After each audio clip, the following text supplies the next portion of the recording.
कौन सा मजबूत है, 1000 परतों वाला कागज का जेल या 500 पाउंड का पत्थर का जेल? जो पहले अंदर से भाग जाएगा वह पुरस्कार जीत जाएगा। अवे ने कागज की जेल चुनी, जबकि द जुआंग ने पत्थर की जेल। कागज की बनावट भले ही नरम और पतली हो, लेकिन 1000 परतें एक साथ मिलकर इसे लोहे की दीवार के समान मजबूत बना देती हैं। इसे हाथ से खोलना बिल्कुल भी संभव नहीं है। द जुआंग की पत्थर की जेल बेहद कठोर है, केवल बल के सहारे वह थक कर भी बाहर नहीं निकल सकता। होस्ट ने 2 उपकरण लाए, पत्थर, कैंची। कागज के खेल में पहले उपकरण चुनने का अधिकार दिया। इस राउंड में द जुआंग जीत गया। उसने कैंची चुनी। जानबूझकर ईंटें अवे के लिए छोड़ दी गयी। सोचा था कि कागज की जेल में ईंटें काम नहीं आएंगी, लेकिन उन्होंने देखा कि ईंटें काफी उपयोगी साबित हो रही हैं। जबकि द जुआंग उतना भाग्यशाली नहीं था। कैंची से पत्थर को रगड़ने पर केवल चिंगारियां निकल रही थी, कोई नुकसान नहीं हुआ। उसे अचानक अपने छोटे से चालाकी पर पछतावा हुआ। अवे ने ईंटों से कागज की दीवार को तेजी से रगड़कर कई परतें खोल दी। होस्ट ने उपकरण प्रदान करना जारी रखा। इस बार द जुआंग को फिर से पहले चुनने का अधिकार मिला। उसने एक बड़ा लकड़ी का हथौड़ा चुना, जबकि अवे को एक छोटा चाकू मिला।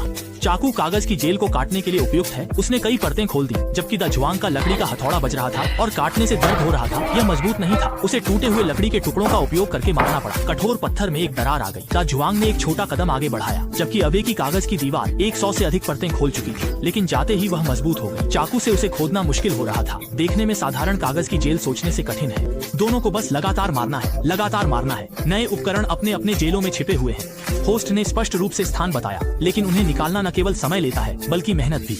अवे को कई परतों में लिपटे प्लास्टिक की फिल्म को फाड़ना होगा, जबकि द जुआंग की रेत की ढेर 1 मीटर से अधिक ऊंची है और उच्च उपकरण शायद सबसे नीचे छिपा हुआ है। उसे रेत को पूरी तरह से हटाना होगा। दोनों ने पूरी ताकत लगा दी, एक पल भी नहीं रुके। जितनी जल्दी वे उपकरण प्राप्त करेंगे उतनी जल्दी भाग सकेंगे।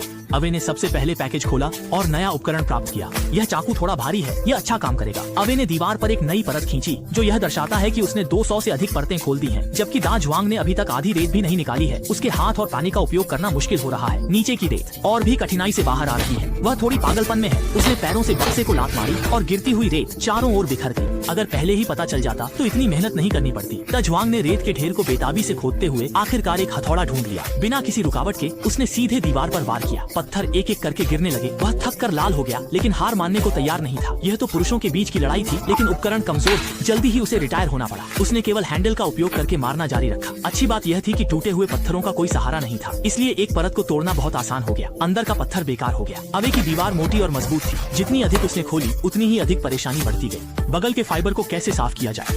होस्ट ने नए उपकरण लाए। इस बार अवे को पहले चुनने का अधिकार मिला। उसने कुल्हाड़ी ली और जानबूझकर चाकू द जुआंग के लिए छोड़ दिया। जैसा कि उसने चाहा, चाकू से पत्थर के फाइबर को हटाना संभव नहीं था। द जुआंग ने संघर्ष छोड़ दिया और अगले उपकरण का इंतजार किया। अवे भी बहुत निराश था। मोटी कागज की परत को काटना बिल्कुल भी संभव नहीं था। इस बार होस्ट ने नए उपकरण को एक बॉक्स में छिपा दिया। अवे का बॉक्स कंक्रीट का था। द जुआंग के पास 100 परतों वाला कागज का